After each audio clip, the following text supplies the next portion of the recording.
Eamon Khan here for Seconds Out with Dev Sahni. We just witnessed the face-off. And look, I said to Liam and I said to Jason in the build-up, there's something about Jason that's brought this anger out of Liam. And I don't know what it is. He's always bit, but he's never bit as much as this in previous fights. It's good, isn't it? I love it. I love it when there's a bit of beef, a bit of needle in the build-up. Yeah, and I've never seen Jason Cunningham, like in the build-up to a Jason Cunningham fight, be like beefing and saying this and that to his opponent. There seems to be animosity there. I like that Liam Davis said that when he received a private message from Jason Cunningham threatening to punch his head in, that's when it became personal. I love that. So it's a fun fight, and all the talking stops Saturday. And they're going to fight. And I don't know who's going to win, to be honest. Jason Cunningham's been written off so many times in his career and then just comes back and pulls out a win. And Liam Davis, I think, is the most underrated boxer that we have in the UK. 13-0, unbeaten, won the British, he's won the English, European, won international balls as well. Could be a chance for him to make a statement. There are a number of rough diamonds in the Queensberry crown. Liam's looking to kind of rough off that diamond. I was saying to Carl Frampton that he's got the touch of the Josh Warrington about him in the sense that he, small hall, worked his name up, never really got the spotlight, and then he kind of broke out. Do you feel like Liam is on that trajectory if he beats Jason at the weekend? 100%, and they are turning out for him in Telford. Why do you think Queensberry keep coming back to do shows in Telford? Because he bangs the place out here. He's got a tremendous fan base, and it seems to be growing and growing. Every time we come back here, especially for a fight like this, it's going to be banged out in there on Saturday night. His star is rising. People know him around Telford, and it's been a while since Telford has seen sort of high-level boxing, probably like 25 years back in the Richie Woodall days, and he's bringing it back, and the people are getting behind him. I think he's got all the ingredients to become that Josh Warrington. I don't know if you've seen my interview with him, but he's like a really humble, down-to-earth guy, kind of man of the people as well. That always helps. He's not like some knobhead sort of. He's actually all right, So it's good. You made the point about Moses of Talma that, look, he beat Dobyshenko and he took him to points, got the victory. But when you look at it, when other fighters who might have a bit about them don't come through with a victory against them, makes them look a lot better. For someone of him who's on that trajectory, on the fast path, do you have to just keep doing what he's doing and, not fall into any traps? Yeah, I think so. I love this level of matchmaking and then seeing what happens with the opponent after, like that Dovbychenko. Like Moses definitely tried to knock him out straight away. By the way, he just landed an overhand, and he knew that it was going to be a longer night, and then he got the rounds in. But that Dovbychenko then stopping Matty Harris says a lot about where Moses is and the level of prospect that he is at 18 years old. I think we'll see that again on Saturday against Espindola. Espindola, the only guy to take Ivan Ditchko the distance. He's taken Soldakas the distance. Fraser Clark beat him, he retired him on his stool with an injury as well. And these guys are so much older than Moses. Talma's 18 years old. He's taking on the same calibre of opponent as these guys who are so far ahead, age-wise. Very, very exciting journey. And I don't know if you've heard his thing on the George Groves podcast. If you haven't listened to that, you get to hear all sorts of stuff about how he grew up, and it's just brilliant, and it's going to be a great career to follow. The George Groves podcast features on my plane ride journeys. I stick that in when I've got the airplane mode on. But someone who's heading on a flight, and he's already in a flight over, he's in Spain right now, but he'll be heading to Wroclaw on August 26th, is Daniel Dubois. What makes you so confident that Usyk, he's now assigned to FC Polisia, looking to score goals, and didn't score last time we saw him, but he's looking to add to his hat-trick of British heavyweight wins by defeating Daniel Dubois. What makes you so confident that Daniel can upset the path that Usyk's on? Loved your phrasing of the question there, and your pronunciation of Wroclaw as well. So easy to get that wrong. What makes me so confident? Look, you can't be so confident that Daniel Dubois is going to beat Oleksandr Usyk. You can talk about why he could win, and I think there is a route to victory for him against Oleksandr Usyk. He's looking at a guy that is 11 years older than him, a guy naturally smaller than him, and he is himself, Daniel Dubois, absolutely, completely and utterly fearless.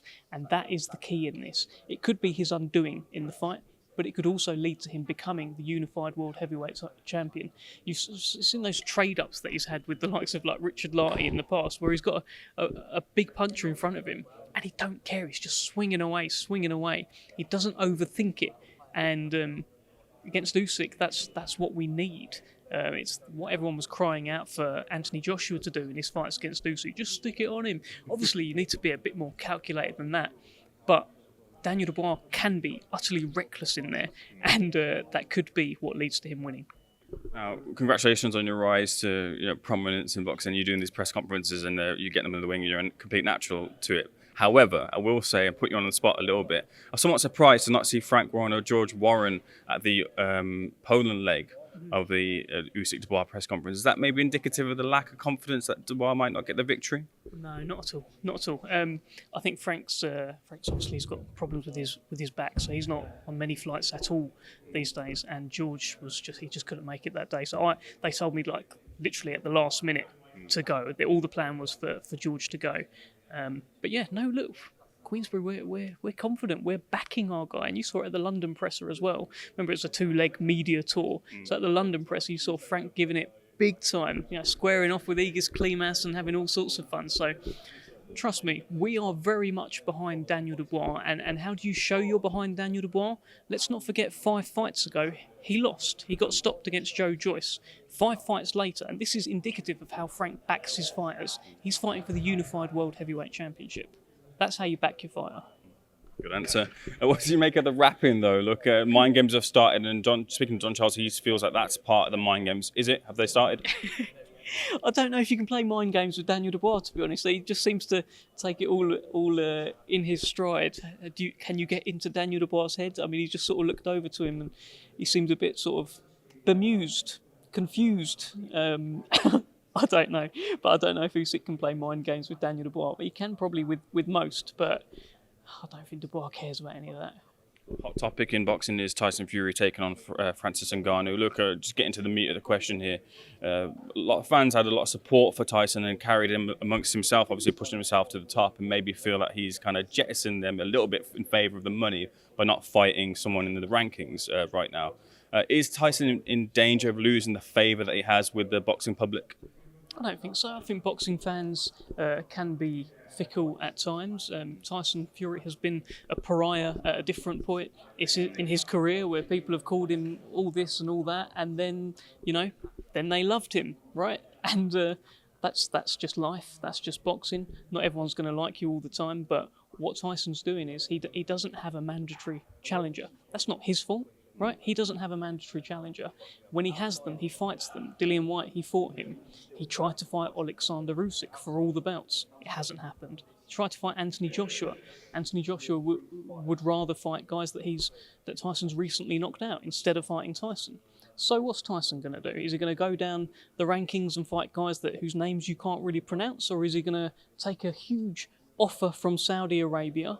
In a money-spinning fight, in a huge event, in a once-in-a-lifetime event, lineal champion versus lineal champion, by the way, and take it. He's not doing this instead of Usyk or Joshua. He's doing it as a result of those fights not happening. And you can talk about going down the rankings, etc., etc.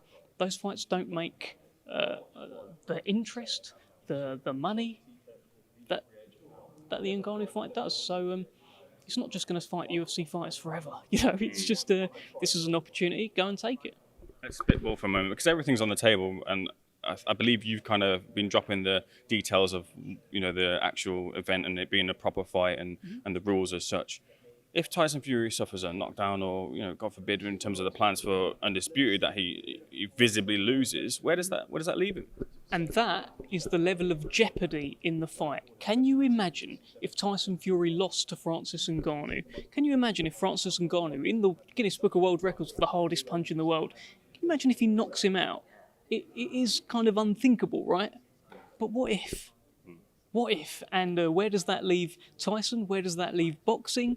I don't know. It doesn't feel like it feels like there's a lot on the line that Tyson's taking into the fight with him, because it is a proper fight.